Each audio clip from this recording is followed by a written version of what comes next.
Assalamualaikum warahmatullahi wabarakatuh. Waalaikumsalam warahmatullahi wabarakatuh. Bapak-bapak, ibu-ibu, saudara-saudara kaum muslimin rahimakumullah. Selalu berusaha menyimpan sesuatu yang bisa membawa manfaat, baik untuk dirinya, untuk anak cucunya, maupun untuk keluarganya, untuk masa kini dan masa depannya. Kadang simpanan itu berbentuk uang, kadang berupa tanah, lain saat berbentuk pabrik, dan lain sebagainya. Sementara masa depan yang paling pasti adalah akhirat. Jika untuk masa depan dunia kita rela memeras keringat, membanting tulang, pergi pagi dan pulang petang, menyimpan uang, menyimpan tanah, menyimpan pabrik, pernahkah kita merenung jika satu saat kiamat datang, kita dibangkitkan dari kubur masing-masing, berdiri di padang mahsyar untuk mempertanggungjawabkan seluruh kegiatan hidup kita di dunia ini, lalu kita akan menuju ke alam akhirat. Sudahkah kita mempunyai simpanan untuk akhirat kita? Pada pertemuan kali ini saya ingin menyampaikan sebuah hadis di mana Rasulullah sallallahu alaihi wasallam bersabda, arba'un min kanzil jannah. Simpanan sorga ada 4 macam. Yang pertama, ikhfa'us shadaqah, menyembunyikan sedekah. Saudara-saudara kaum muslimin, sebagaimana yang kita maklum bahwa Allah Subhanahu wa taala melebihkan sebagian rezeki dari kita terhadap yang lain. Ada yang kaya, ada yang setengah kaya, ada yang miskin, ada yang setengah miskin, dan selanjutnya. Ada yang gajinya kecil tapi penghasilannya gede. Ada yang penghasilannya gede tapi nggak punya gaji. Ada juga yang memang gajinya gede dan penghasilannya gede. Kelebihan rezeki merupakan sunnatullah dan tidak harus membuat kita merasa lebih dari yang lain. Bahkan sebaliknya, kelebihan itu harus membuat kita ringan tangan untuk menolong mereka yang memang memerlukan pertolongan. Kalau saudara diberikan ilmu, maka pertanyaan akhirat cuma satu: ilmumu kau amalkan untuk apa? Kalau saudara diberikan umur yang panjang, pengadilan akhirat juga bertanya satu: umurmu kau habiskan di mana? Tapi kalau saudara diberikan harta, pengadilan akhirat akan bertanya dua: hartamu kau dapat dari mana? Kau belanjakan kemana? Dari mananya ditanya dan kemananya juga ditanya. Oleh karena kita akan dimintakan pertanggungan jawab, maka amanah yang bernama harta ini harus kita gunakan dengan sebaik-baiknya. Ada penggunaan yang merupakan kewajiban, itu zakat namanya. Ada penggunaan yang sewaktu-waktu, itu infak namanya. Ada yang lebih sewaktu-waktu lagi, dan itu sedekah namanya. Zakat dia terikat oleh haul dan nisab, oleh putaran batas waktu dan ukuran dari harta itu sendiri. Sedangkan infak terikat oleh situasi dan kondisi perekonomian seseorang. Sedangkan sedekah tidak terikat dengan apapun. Dalam kondisi seperti apapun kita bisa melakukan sedekah dengan yang terkecil sekalipun. Sampai-sampai Rasulullah sallallahu alaihi wasallam mengajarkan, la tahqiranna minal ma'rufi syai'an walau an talqa akhaka biwajhin talik. Atau ada hadis, tabassumuka fi wajhi akhika laka shadaqah. Senyumanmu kepada temanmu adalah sedekah. Jadi untuk melakukan sedekah tidak harus dalam berbentuk uang. Dengan ilmu kita bisa sedekah, dengan tenaga kita bisa bersedekah, dengan pikiran kita bisa bersedekah, bahkan senyum kepada teman itu pun sedekah. Jadi kalau sedekah dengan uang memang belum punya uang, nyengir aja banyakin. Itu asal pada tempatnya, jangan lalu ketemu tiang listrik cengengesan. Tentu tidak pada tempatnya dan tidak wajar. Nah, sedekah yang paling dicintai Allah adalah sedekah yang disembunyikan. Artinya jauh dari sifat riya. Kan kadang-kadang ada orang sedekah itu disebutkan namanya, apa tidak bagus? Kalau memang niatnya ikhlas, ya bagus-bagus saja. Untuk memberikan sugesti kepada yang lain. Di Fulan bin Fulan nyumbang sekian, diumumkan. Boleh kalau niatnya untuk memberikan rangsangan kepada yang lain supaya dia menyumbang lebih besar dari orang tadi. Tapi kalau itu mendatangkan riya, maka sedekah yang paling dicintai Allah adalah sedekah yang disembunyikan. Tangan kiri saja tidak tahu apa yang diberikan oleh tangan kanan. Sedekah yang dilakukan dengan ikhlas akan merupakan perbendaharaan surga, tersembunyi dari pandangan orang lain, tidak seorang pun tahu. Karena memang sikap yang baik adalah melupakan kebaikan dan mengingat kesalahan. Itu salah satu ciri orang bahagia. Orang yang selalu mengingat kesalahannya dan berusaha melupakan segala kebaikannya. Kalau dia akan berada kebaikan, dia tidak bisa ikut, dia merasa rugi karena dia merasa belum pernah berbuat baik. Tapi kalau akan melakukan kesalahan baru, dia ingat kesalahan yang sudah-sudah, sehingga terhalang baginya untuk melakukan satu kesalahan baru. Demikianlah saudara-saudara, bahwa Allah melebihkan rizki sebagian kita dari yang lain, agar terjadi tolong-menolong dalam kehidupan ini. Jadi kesenjangan yang nature, kesenjangan yang alami, itu sunnatullah.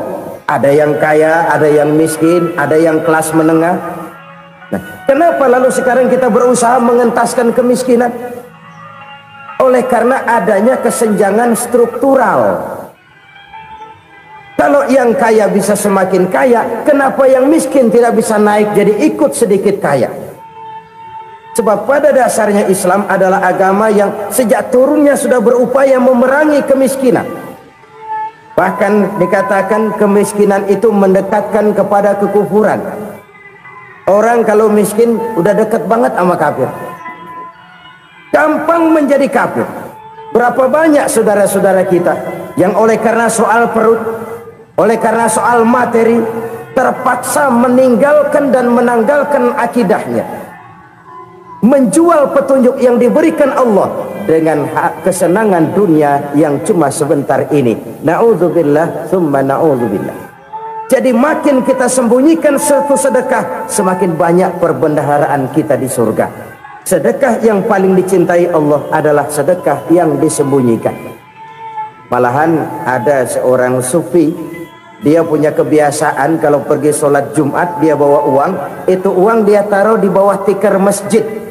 Dia niat sedekah kepada siapa saja yang nemuin itu duit. Maksudnya apa? Supaya yang nemuin nggak tahu siapa yang punya duit. Demikian dia saking ingin menyembunyikan sedekahnya. Karena sifat riya itu bisa memakan amal kita sendiri. Riya itu termasuk menyebut-nyebut kebaikan kita. Orang yang suka nepuk dada, sedikit-sedikit ngitungnya kalau nggak gua. Tuh kalau nggak gua tuh yang belas itu kalau nggak gua, iya kalau nggak lu kenapa emang? Orang yang suka menepuk jasad, tuh biasanya memang begitu saudara-saudara. Kalau perang lagi berkecamuk, orang nggak sempat ngaku jadi pahlawan.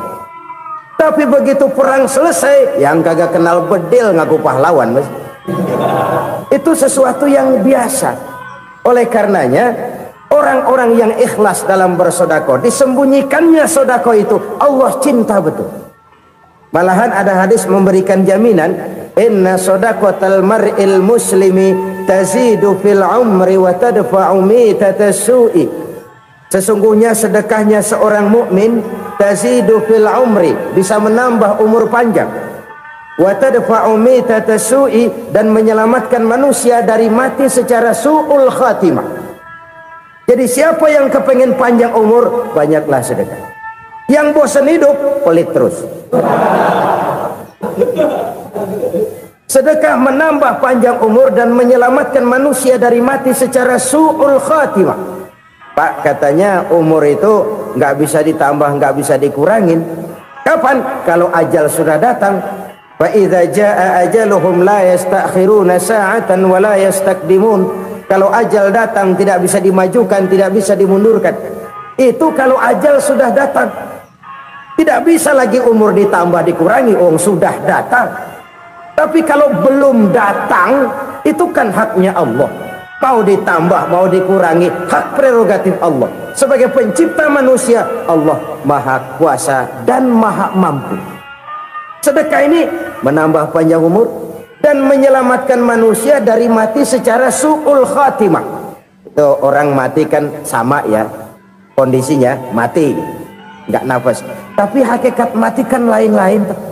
Ada yang mati itu husnul khatimah, baik akhirnya. Misalnya lagi ngaji mati, lagi sholat mati, lagi sedekah mati. Ini yang dinamakan dengan husnul khatimah, baik di akhirnya. Sebaliknya ada yang su'ul khatimah, jelek di akhirnya. Ini yang jadi catatan akhir. Lagi nyekek botol, mampus. Lagi banting kartu, modar. Su'ul khatimah, jelek pada akhirnya. Sedekah menyelamatkan manusia dari mati secara su'ul khatimah. Dan kita semua kepengen mendapat husnul khatimah, jauh dari su'ul khatimah.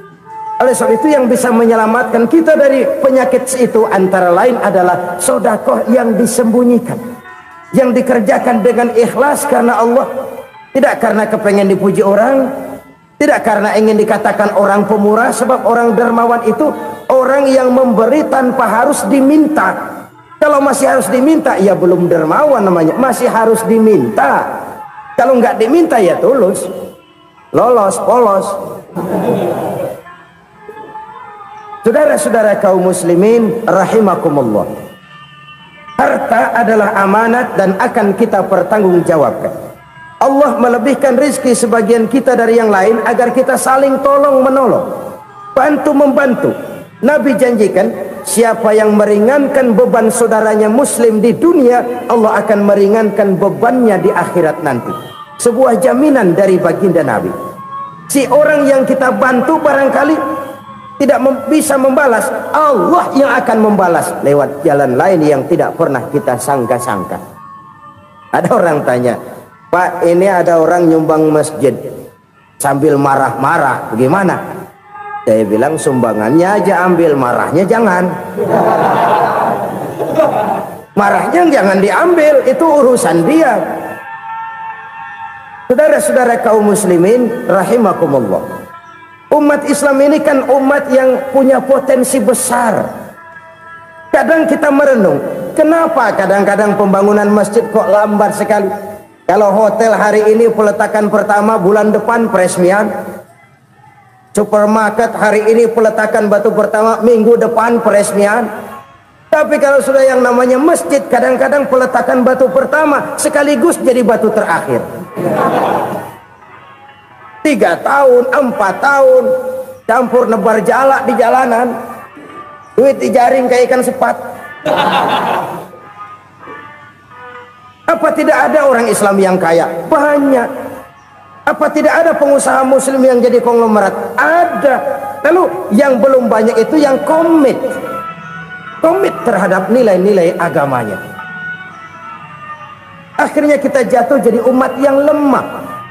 Belum ada pengusaha konglomerat muslim buka pabrik supermi cap beduk misalnya umpamanya atau pabrik kecap cap sorban, supaya identitas keislamannya sedikit kelihatan. Kita jatuh jadi umat yang lemah karena potensi tidak terinventarisir dengan baik. Kita ini ibarat kompor yang cuma matengin nasi orang lain. Potensi kita dimanfaatkan oleh orang lain. Ukhuwah Islamiyah kita baru terbatas kepada silaturahmi. Ukhuwah di bidang ekonomi kita lemah, ukhuwah di bidang kebudayaan kita lemah, apalagi ukhuwah di bidang politik kita lebih rapuh lagi. Padahal ukhuwah itu adalah totalitas kehidupan manusia, menyangkut ipolek sosbud. memerlukan nilai-nilai ukhuwah. Jadi oleh karena itu mari kita menyadari di dalam harta kita, walaupun kita yang cari pergi pagi pulang sore peras keringat banting tulang, di sana ada harta anak yatim, di sana ada hak masjid, di sana ada hak pesantren, di sana ada hak jihad. Berbahagialah seseorang apabila dia oleh Allah dijadikan keran. Keran itu menyimpan air, tapi tidak untuk dirinya, tapi disalurkannya kepada mereka yang memang memerlukannya. Saudara-saudara kaum muslimin rahimakumullah, ini yang pertama. Jadi perbendaharaan surga adalah menyembunyikan sedekah. Orang lain nggak tahu, kita pun nggak pernah ngitung-ngitung. Kita anggap lewat begitu saja, padahal itu deposit akhirat. Satu. Yang kedua, perbendaharaan surga itu apa? Wa kitmanul musibah, menyembunyikan kesulitan. Kadang orang takut menghadapi kesulitan, tapi makin kita merenung, hidup ini kan sebenarnya urusan. Takut sama urusan ya jangan hidup. Tandanya orang hidup itu kalau punya urusan. Urusan melupakan problem, problem sering menimbulkan kesulitan. Kesulitan bukan untuk ditakuti, tapi untuk diatasi dan dicarikan jalan keluarnya. Siapa sih orangnya yang nggak pernah sulit-sulit? Makin tinggi status sosialnya, makin gede urusannya. Makin tinggi kualitas imannya, makin berat tingkat kesulitannya. Cuma memang yang namanya enak itu seperti pelangi. Biang lala itu nggak pernah di atas kepala kita, di atas kepala orang melulu. Lo sih enak lo, kata kita. Dia juga bilang yang enak kan lo. Pelangi itu nggak pernah di atas kepala kita. Kata tukang beca, aduh enak ya naik Mercy. Kata tukang beca, apa yang di dalam mobil Mercy? Aduh enak bener tukang beca, di jok ngeringkuk ngorok pulas bener. Saya kamar pakai AC sejuk, tempat tidur sutra empuk, alga spring bed, kulak kulik nggak bisa pulas kalau belum minum Valium, belum tidur. Enak bener tukang beca, di jok ngorok nggak tahu wetan kulon. Si tukang beca bilang yang di Mercy enak, yang di Mercy bilang tukang beca enak. Inilah enak, nggak pernah di atas kepala kita, di atas kepala orang lain melulu enak itu. Nah saudara-saudara, yang merupakan perbendaharaan surga itu orang yang bisa menyembunyikan kesulitan, baik pribadi ataupun rumah tangga. Nih terutama rumah tangga yang jadi soalnya. Kadang-kadang kita ini kalau senang, sebaliknya kalau senang kita diam, kalem aja, cuek. Banyak banget duit kita bawaan, diam aja udah. Malah ketemu orang takut. Tapi begitu susah sekampung tahu. Padahal Nabi mengajarkan perbendaharaan surga itu menyembunyikan musibah, menyembunyikan kesulitan. Kalau enak cerita sama orang-orang, kalau nggak enak rasain sendiri, tekan sendiri, atasin sendiri. Kita kan sebaliknya, tenang kita diam, asal lagi susah paling tidak kita nyari teman buat cerita kesusahan. Siapa orangnya yang nggak pernah susah? Cuma soalnya bagaimana kita mengatasi kesusahan itu sendiri. Begitu juga misalnya kalau orang sudah berumah tangga, itu orang tuanya harus menjadi tempat dia cerita yang enak-enak saja. Yang nggak enak rasain berdua, selesaikan berdua, atasin berdua. Jangan dibalik. Asal senang diam, giliran susah saja. Maknya laporan. Terbalik. Bisa menjaga security informasi. Maka nama bayam keluar diam, malah seluitan. Enak amat lo makan daging ayam. Security informasi. Saudara-saudara kaum muslimin rahimakumullah, ujian yang terberat itu yang pernah diberikan kepada para nabi, para rasul, para aulia, para ulama. Makin tinggi keimanan, makin berat bentuk kesulitan. Ayo saya kemukakan satu contoh saja. Ada seorang nabi yang kaya, nabi kaya, namanya Nabi Ayub. Iblis kalau orang begini kan keki, ibadahnya rajin, kaya, yang kayak begini susah digodain. Kalau ibadahnya rajin, miskin, tinggali bisa disogok. Sini imannya mantap, ibadahnya rajin, kaya, nabi lagi. Oh, tapi namanya iblis nggak kurang akal. Laporan, Tuhan, kenapa Les? Ya ini bahasa saya, bahasa Qurannya sih nggak gitu. Itu hambamu yang namanya Ayub, dia rajin ibadah cuma karena dikasih kaya aja. Coba kasih miskin dia, berhenti dia sembahyang. Ah, kamu bisa aja. Saya tahu Ayub itu hambaku yang ikhlas. Saya buktiin Tuhan, silahkan. Dibuktiin lah, iblis turun ke alam ini. Yang mula-mula dia lakukan, dia rusak sawah ladang Nabi Ayub. Dia binasakan binatang ternak Nabi Ayub. Sehingga dalam waktu singkat, jatuhlah Nabi Ayub dari orang paling kaya jadi orang paling miskin. Beliau masih ibadah di mihrab dalam masjid. Datang iblis. Saudara Ayub, ya, lagi ngapain? Ibadah. Nyembah Allah, nyembah Allah. Oh, percuma. Kenapa? Tuhan yang ente sembah nih, dia udah bikin miskin ente. Sawah ladang ente hancur lebur, binatang ternak binasa. Sekarang ente jadi orang paling miskin. Ngapain nyembah Tuhan kayak begitu? Tekor. Udah berhenti dah ibadah, berhenti ibadah. Ini iblis sama Tuhan laporannya lain, yang dikerjakan kepada Nabi Ayub juga lain. Benar begitu iblis kata Nabi Ayub? Iya, sawah ladang saya habis, buras. Binatang ternak saya binasa, binasa. Saya miskin, bangpak. Apa jawab Nabi Ayub? Bukan innalillahi, ini hebat. Alhamdulillahillazi a'tani wa akhza minni. Segala puji bagi Allah yang telah memberikan harta kepada saya dan sekarang mengambilnya lagi. Alhamdulillah. Allah yang ngasih, Allah yang ambil. Itu mah urusan Allah. Iblis cuman ibadah jalan terus, sujud lagi Nabi Ayub. Iblis seleher gondok banget. Dasar Nabi nggak mempan dia apa-apain. Miskin malah alhamdulillah. Allah yang ngasih, Allah yang ngambil. Jadi kalau kita tidak komit, kita tidak terikat kepada kaya, miskin, senang, susah, apa yang bisa bikin kita susah? Jadikan kekayaan, kemiskinan, jadikan senang susah sebagai anak buah yang bisa kita atur. Jangan kekayaan ngatur kita, jangan kemiskinan ngatur kita. Kita yang harus mengatur mereka. Senang susah, kaya, miskin, bahagia, sengsara, jadikan itu anak buah yang bisa kita atur. Kalau sekarang kita kaya, lain saat boleh jadi kita miskin, semiskin-miskinnya. Allah yang ngasih, Allah yang ngambil. Tenaga mana yang bisa menghalangi? Ibadah jalan terus. Iblis makin gondok. Dasar Nabi loh. Akhirnya apa? Nabi Ayub dikerjain, diberikan penyakit. Demikian fatal penyakitnya. Bayangin, udah miskin sakit. Masya Allah. Miskin sakit. Sakitnya nggak lama, kira-kira 16 tahun. Istrinya 3, 2 mental minta ceraiin.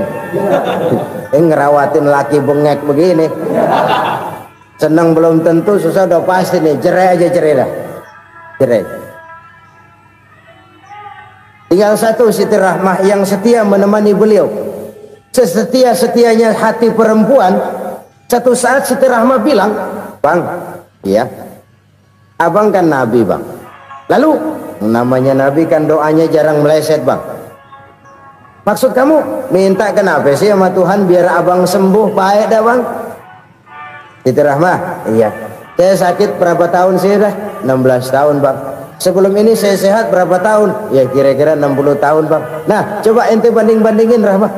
Saya dikasih sehat 60 tahun, dikasih sakit 16 tahun. Sudah nggak sabar mau doa kepada Allah minta sembuh. Saya malu kepada Allah. Diuji dengan yang luar biasa seperti ini, tidak mengganggu stabilitas kehambaannya. Dia tetap menghamba kepada Allah Subhanahu wa ta'ala. Saudara-saudara kaum muslimin rahimakumullah. Kunci menghadapi kesulitan itu apa? Allah jelaskan dalam satu ayat, wa basyiris sabirin alladzina iza asabathum musibah qalu inna lillahi wa inna ilaihi raji'un. Gembirakan orang-orang yang sabar. Siapa mereka itu? Yang apabila mendapat musibah mereka kembali kepada keyakinan dasar, segalanya dari Allah dan segalanya akan kembali kepada Allah. Ini konsepsi dasar dari sikap muslim dalam menghadapi berbagai kesulitan. Segalanya dari Allah, segalanya akan kembali kepada Allah. Kalau ini sudah kondisi dasarnya, maka kita akan lapang menghadapi kenyataan bagaimanapun pahitnya. Apakah itu namanya miskin, apakah itu namanya sakit, bahkan maut sekalipun. Maut sekalipun, segalanya dari Allah, segalanya akan kembali kepada Allah. Ini sikap hidup, bukan sekedar ucapan. Kita kadang-kadang menjadikannya sebagai ucapan. Mulutnya sehingga berhenti, innalillahi wa inna ilaihi raji'un, tapi nangisnya terus gerung-gerungan. Bukan itu, ini kesadaran moral. Kalau segalanya dari Allah, segalanya kembali kepada Allah, kan sebenarnya cuma nunggu giliran. Hari ini saya nyembayangin dia, entah hari apa saya disembayangin orang. Hari ini saya antar dia ke kubur, entah hari apa orang nganterin saya ke kubur. Hari ini saya tahlilkan dia, entah nanti kapan orang tahlilkan saya. Segalanya dari Allah, segalanya akan kembali juga kepada Allah. Oleh sebab itu saudara-saudara, kesulitan bukan untuk ditakuti, kesulitan justru untuk diatasi, dicarikan jalan keluarnya. Dan tidak ada orang yang tidak pernah mendapat kesulitan, tidak ada. Semakin tinggi status sosial, semakin tinggi kualitas keimanan, semakin besar juga tingkat kesulitan. Hanya saja bagaimana cara kita mengatasinya. Dan Al-Quran menyatakan, inna ma'al usri yusra. Di balik kesulitan itu pasti ada kemudahan. Roda itu berputar. Karena itu Rasulullah Sallallahu Alaihi Wasallam mengingatkan kepada kita, ta'arraf ilallahi firraha ya'rifka fisyiddah. Ingatlah kepada Allah di waktu kamu senang, supaya Allah ingat kepada kamu di waktu kamu susah. Kalau waktu senang kita ingat kepada Allah, kita susah, Allah tidak akan meninggalkan kita. Tapi kalau waktu senang kita jauh dari Allah, sujud tidak sempat, dengan masjid jauh, ketika senang kita lupakan Allah, nanti begitu kita susah, Allah lupakan kita, dan itu menyakitkan. Oleh karena itu orang-orang tua kita dulu bilang, kalau lagi sehat ingat-ingat lu bakal sakit nanti. Kalau lagi kaya ingat-ingat satu saat kita bakal jatuh miskin. Bahkan kalau lagi muda ingat-ingat kita bakal tua. Dan yang terpenting, kalau lagi hidup ingat-ingat kita bakal mati. Saudara-saudara kaum muslimin rahimakumullah. Jadi yang kedua yang merupakan perbendaharaan surga, menyembunyikan musibah. Saudara-saudara kaum muslimin rahimakumullah. Hal ketiga yang merupakan perbendaharaan surga adalah wasilaturrahmi. Orang yang suka bersilaturahmi. Sebagaimana yang kita maklum bahwa manusia adalah makhluk yang disebut zon politika. Makhluk sosial yang tidak mungkin hidup sendiri-sendiri. Betapa dan siapapun kita memerlukan orang lain.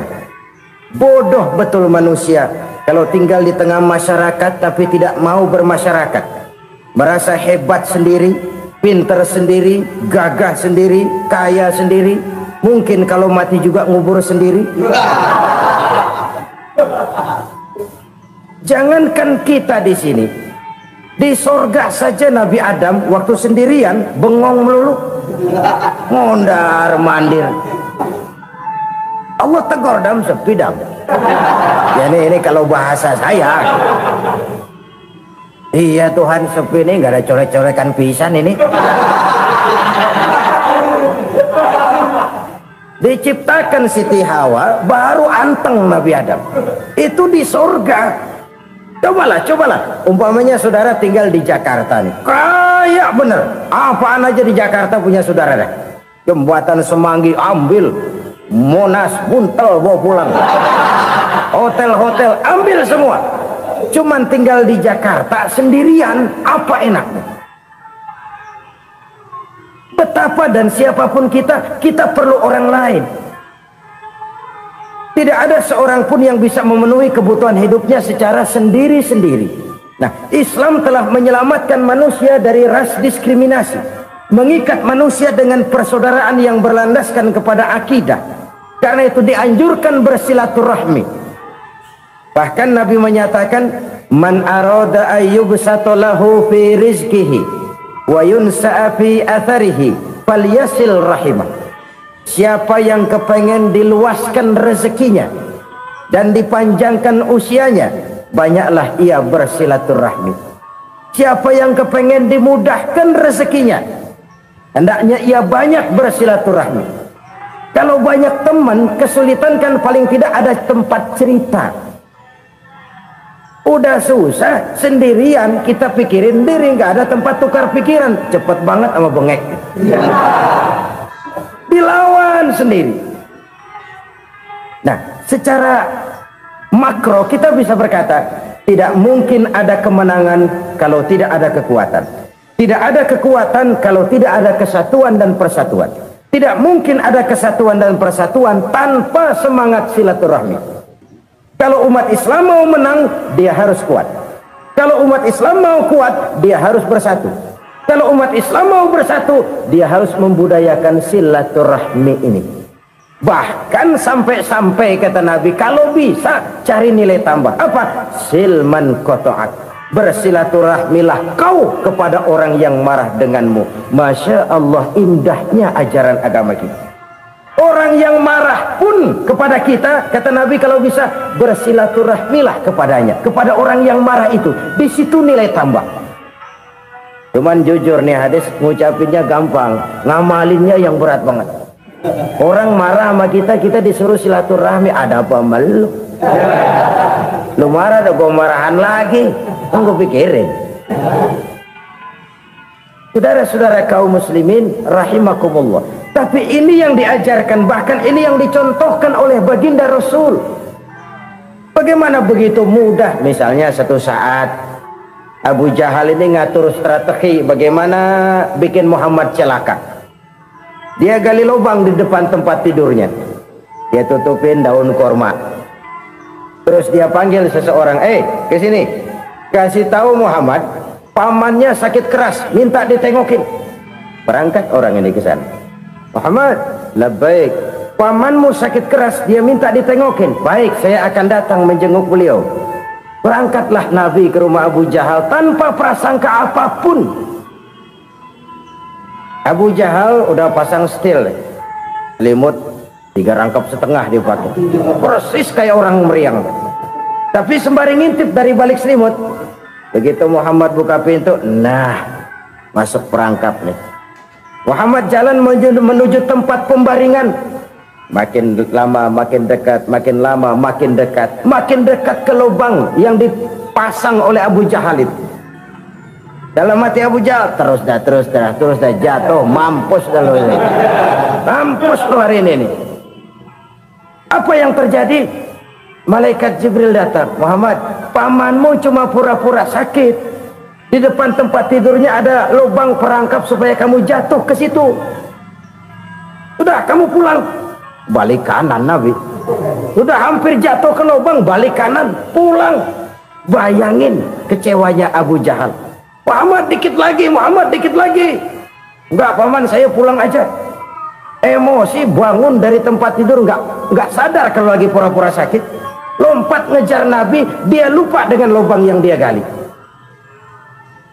Usrak, nyemplung sendiri ke dalam lubang.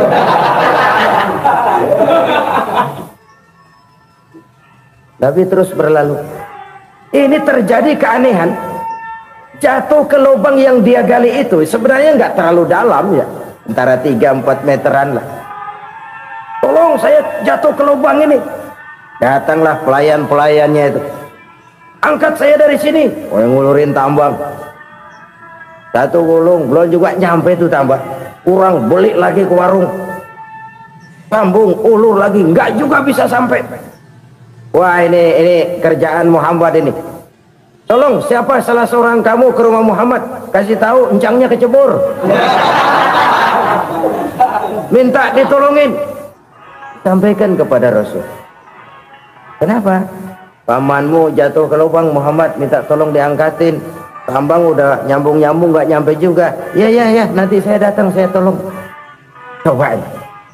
Nyata-nyata orang berniat jahat mau mencelakakan dia. Datang dia menolong. Ini yang disebut air tuba dibalas air susu ya ini. Bukan sebaliknya. Air tuba dibalas air susu. Paman, kecebur ya? Iya Muhammad, tolong ini. Pegang tangan saya. Nabi ulurkan tangannya, nyampe, dipegang oleh Abu Jahal, diangkat ke atas, sampai atas. Apa kata Abu Jahal? Sihirmu memang hebat Muhammad. Udah ditolongin dikata sihir. Yang enak kita kemplang kan itu orang begitu. Urusan apa? Tapi inilah akhlak. Kalau bisa kamu bersilaturahmilah dengan orang yang marah kepadamu sekalipun. Orang marah kita tetap baik. So, kalau kita berbuat baik sama orang yang memang baik, rasanya sih biasa-biasa aja. Orang baik kita baik lagi, ya draw aja, belum ada nilai tambah di situ. Baru ada nilai tambah kalau kita bisa berbuat baik kepada orang yang nyakitin kita. Itu namanya kita setingkat di atas dia. Dia sakitin kita, kita berbuat baik sama dia. Dia pelit sama kita, kita baik sama dia. Dia marahin kita, kita deketin dia. Di situ kita punya nilai tambah. Jadi siapa yang ingin diluaskan rezekinya kata Nabi dan dipanjangkan umurnya, hendaklah ia banyak-banyak bersilaturahmi. Sederhana sebenarnya silaturahmi, tapi silaturahmi membangkitkan semangat kesatuan dan persatuan. Kesatuan dan persatuan melahirkan kekuatan. Dalam matematika 1 ditambah 1 pasti 2. Tapi di tengah masyarakat 1 orang takut ditambah 1 orang takut, hasilnya jadi 2 orang setengah berani. Kenapa setengah berani? Karena udah berdua. Tadi pan takut sendirian, kalau dia kumpul turu-turu takut lah jadi berani. Kita yang lemah, kita yang tidak berdaya, kita yang miskin, kalau mau kompak bersatu, apa yang nggak bisa kita kerjain? Apalagi tinggal di kota besar, pilihan cuma 2. Bertahan atau minggir. Bertahan atau minggir. Untuk bisa bertahan harus mampu bersaing. Untuk mampu bersaing harus punya keahlian. Keahlian harus ditunjang dengan pendidikan, ditambah oleh kekompakan sebagai umat. Udah miskin mencar mulu, orang injak kita. Orang nggak pandang urusan apa malu. Oleh karena itu silaturahmi pada hakikatnya merupakan roh dari ukhuwah yang diajarkan oleh agama kita. Bagaimana Islam menyelamatkan masyarakat manusia dari ras diskriminasi, mengikat manusia, dan tidak ada persaudaraan yang lebih indah selain persaudaraan yang diikat dengan nilai-nilai akidah. Sepanjang orang di jalan Allah, itulah saudara kita. Keluar dia dari jalan Allah, selesailah persaudaraan sampai di situ. Karena itu kalau ingin menyimpan sesuatu di surga, banyaklah bersilaturahmi, datang ke rumah ini, datang ke rumah itu, dan lain sebagainya. Itu simpanan kita di akhirat nanti. Ini yang ketiga. Saudara-saudara, yang keempat, perbendaharaan surga itu apa? Wa qawlu la hawla wa la quwwata illa billah.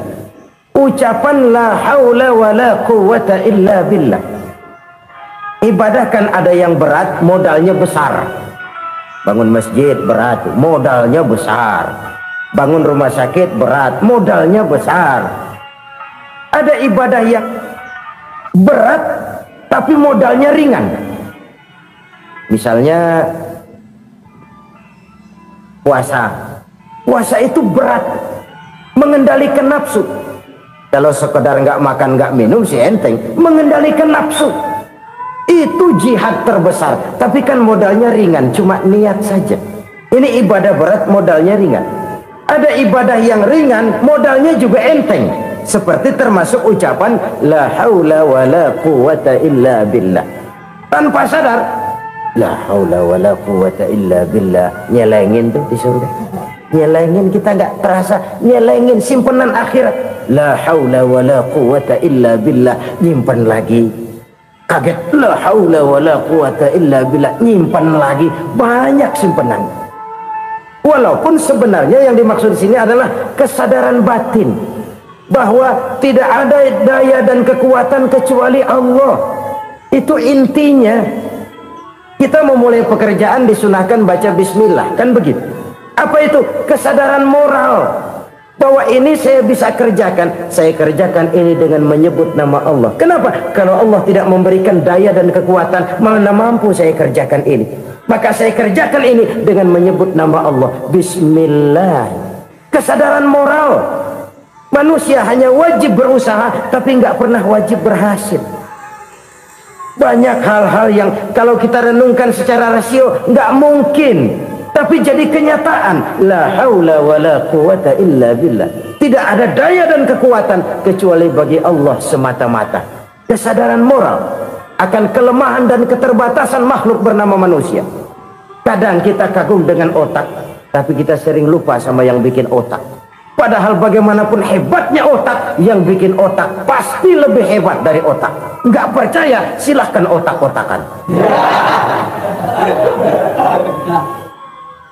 Inilah kecenderungan. Kita kagum dengan pesawat-pesawat mutakhir, bukan main, besi gede banget terbang itu. Alangkah hebatnya. Lalu apa yang bikin otak tidak lebih hebat dari itu semua? Kita puji laut, apa yang bikin laut tidak lebih hebat dari laut itu? La haula wala quwata illa billah. Tidak ada daya dan kekuatan kecuali Allah. Apa yang bisa kita lakukan kalau tidak karena daya dan kemampuan yang diberikan oleh Allah kepada kita?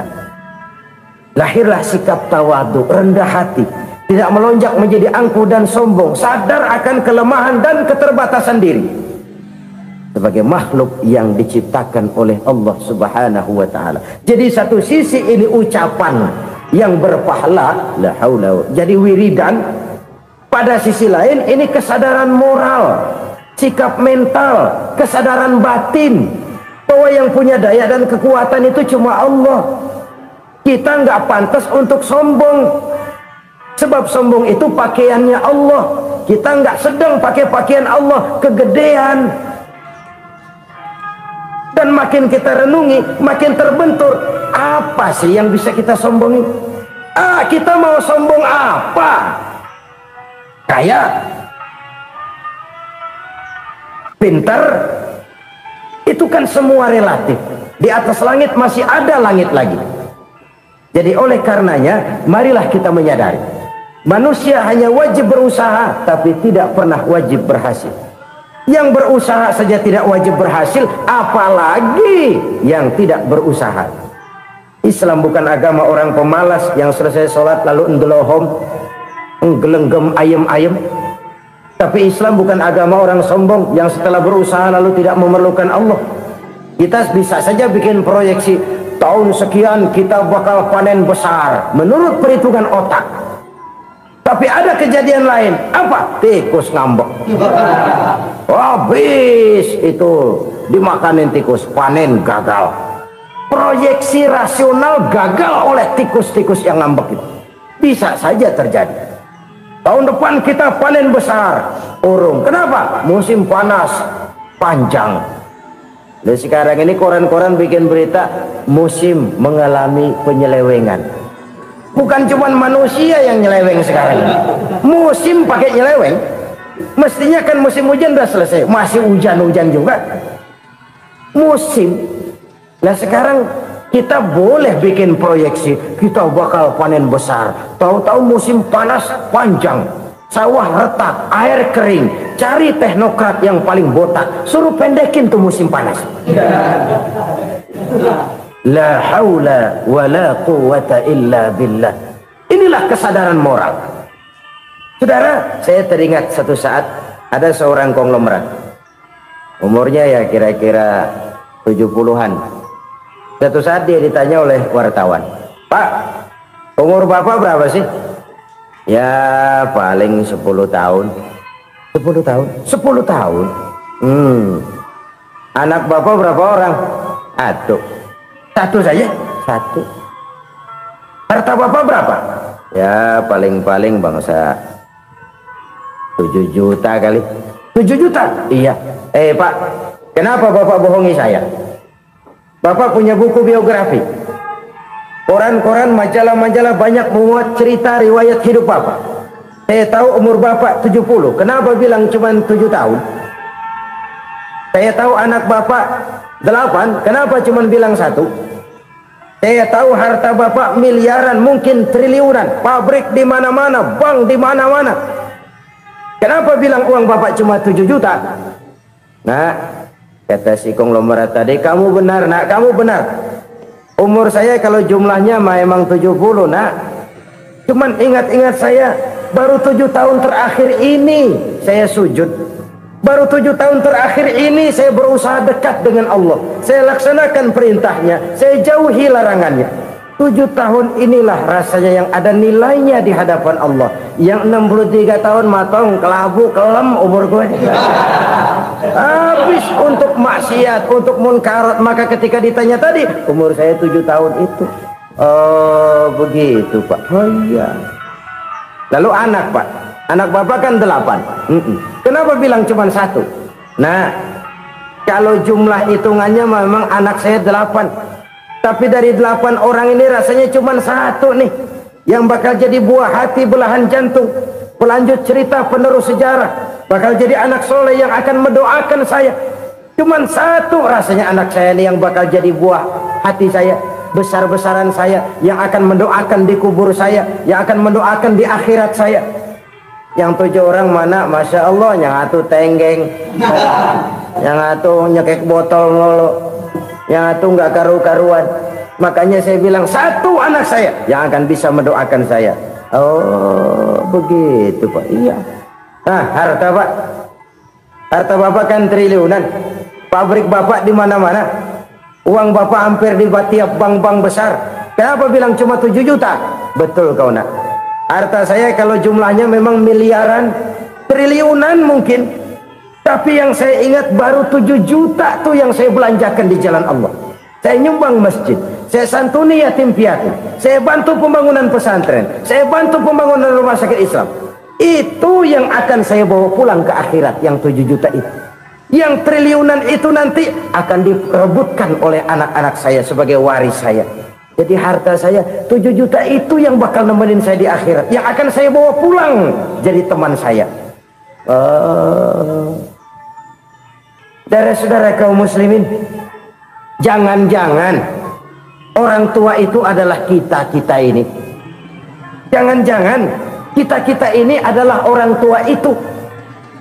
Jangan-jangan itu potret dari diri kita masing-masing. Dari sekian umur yang diberikan Allah, berapa tahun yang ada nilainya di hadapan Allah? Dari sekian anak-anak yang merupakan amanah, berapa yang akan mendoakan kita sebagai orang tuanya menjadi anak soleh? Dari sekian banyak harta yang diberikan Allah, berapa yang akan kita bawa pulang menghadapnya nanti, yang kita belanjakan di jalan Allah? Ini sebuah potret kehidupan.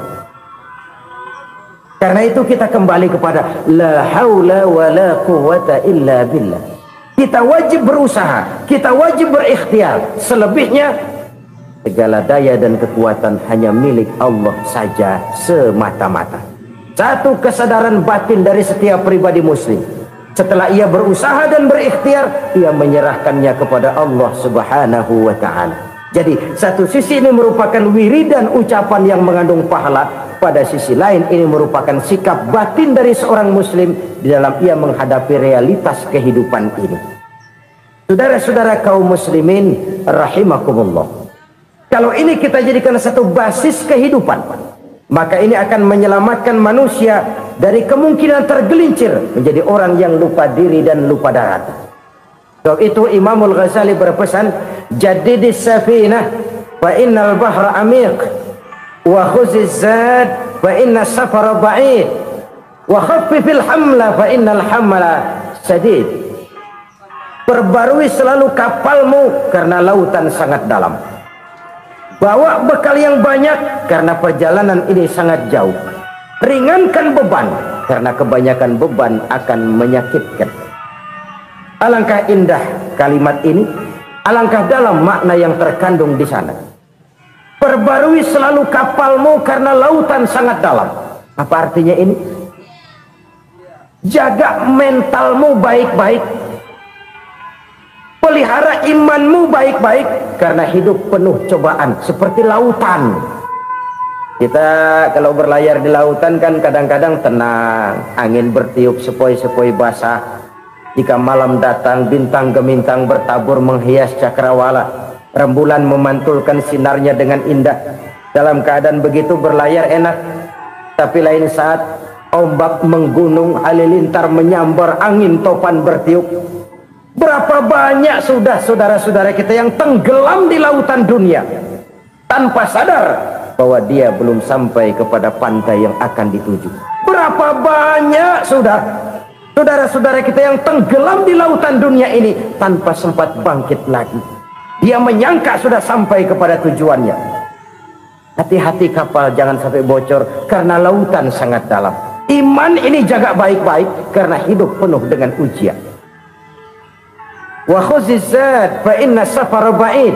Bawa bekal yang banyak karena perjalanan sangat jauh. Saudara mau ke Bandung, bawa duit. Saudara mau ke Surabaya, banyakan lagi duitnya. Saudara mau ke Mekah, gepokan, iketan tuh duit nggak lembaran lagi. Makin jauh perjalanan, makin banyak bekal yang harus kita bawa.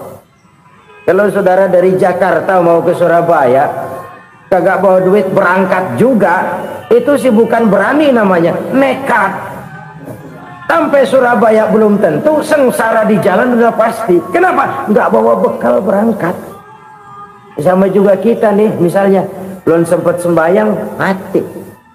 Waduh, berani banget orang. Belum punya bekal, mati. Sengsara di jalan.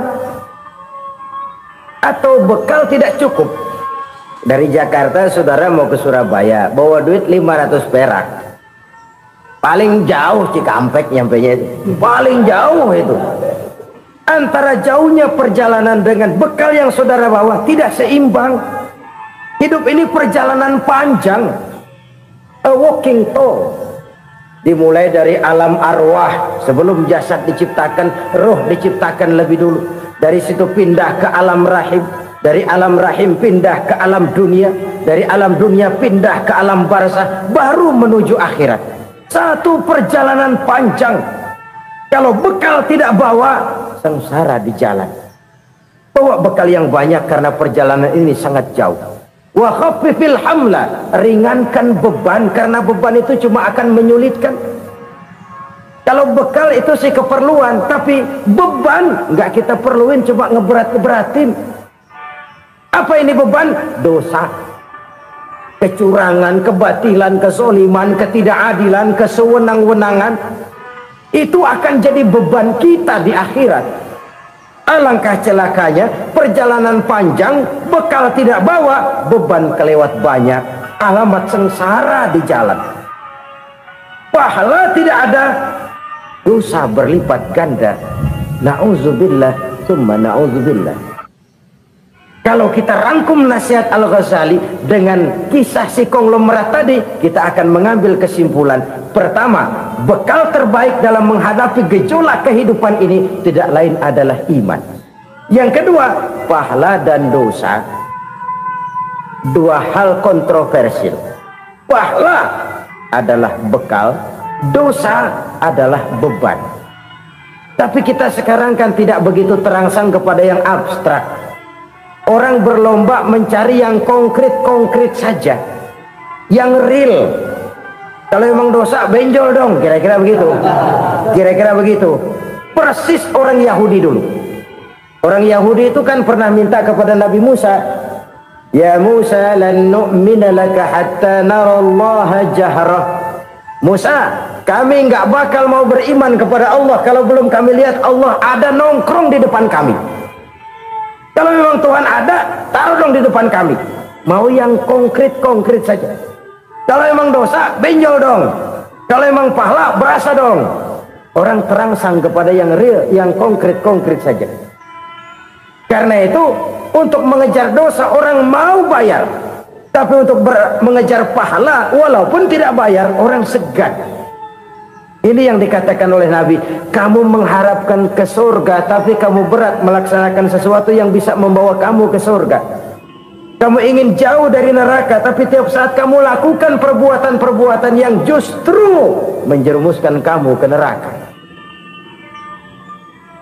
Idda'aitum an-najata minan nar wa ramaitum fiha anfusakum. Kamu ingin selamat dari neraka, tapi kamu lemparkan diri kamu ke neraka. Kamu ingin masuk surga, tapi berat sekali kamu melakukan perbuatan-perbuatan yang bisa menyampaikan kamu di surga. Saudara-saudara kaum muslimin rahimakumullah. Jadi hal keempat yang merupakan perbendaharaan surga adalah la haula wa la quwwata illa billah. Satu sisi ini merupakan ucapan yang memperberat timbangan akhirat.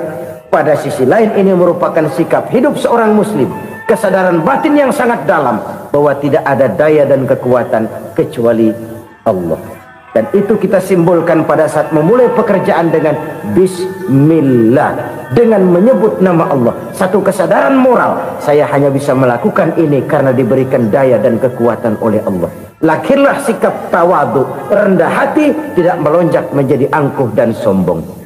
Saudara-saudara, sampai sini dulu jumpa kita kali ini. Semoga 4 perbendaharaan surga ini dapat kita lakukan, yang kelak akan merupakan bekal kita di kemudian hari nanti. Amin ya rabbal alamin. Terima kasih atas segala perhatian, mohon maaf atas segala kekurangan. Usikum wa iyaya bitaqwallah. Wassalamu alaikum warahmatullahi wabarakatuh. Waalaikumsalam warahmatullahi wabarakatuh.